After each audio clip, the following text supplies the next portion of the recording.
Big iron.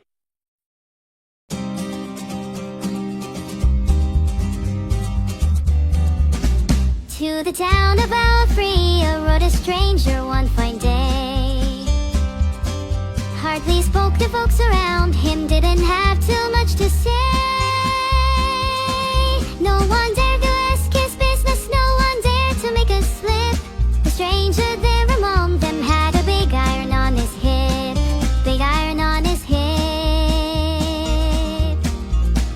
It was early in the morning when he rode into the town. He came riding from the south side, slowly looking all around. He's an outlaw, loose and running, came the whisper from each lip. And he's here to do some business with the big iron on his hip. Big iron on his hip. In this town there lived an outlaw by the name of Texas Red. Many men had tried to take him, and that many men were dead. He was vicious and a killer through a youth of 24, and the notches on his pistol numbered 1 and 19 more. 1 and 19 more. Now the stranger started talking, made it plain to folks around. Was an Arizona ranger, wouldn't be too long in town. He came here to take an outlaw back alive or maybe dead.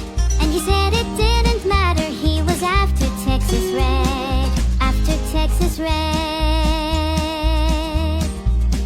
Wasn't long before the story was relayed to Texas Red. But the outlaw didn't worry, men that tried before were dead. 20 men had tried to take him, 20 men had made a slip. 21 would be the ranger with a big iron on his hip. Big iron on his hip.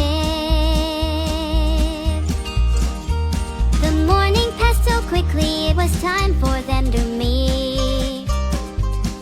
It was 20 past 11 when they walked out in the street. Folks were watching from the windows, everybody held their breath. They knew this handsome ranger was about to meet his death. About to meet his death. There was 40 feet between them when they stopped to make their play. And the swiftness of the ranger is still talked about today. Texas Red and not cleared leather for a bullet fairly ripped. And the ranger's aim was deadly with the big iron on his hip. Big iron on his hip. It was over in a moment and the folks had gathered round. There before them lay the body of the outlaw on the ground.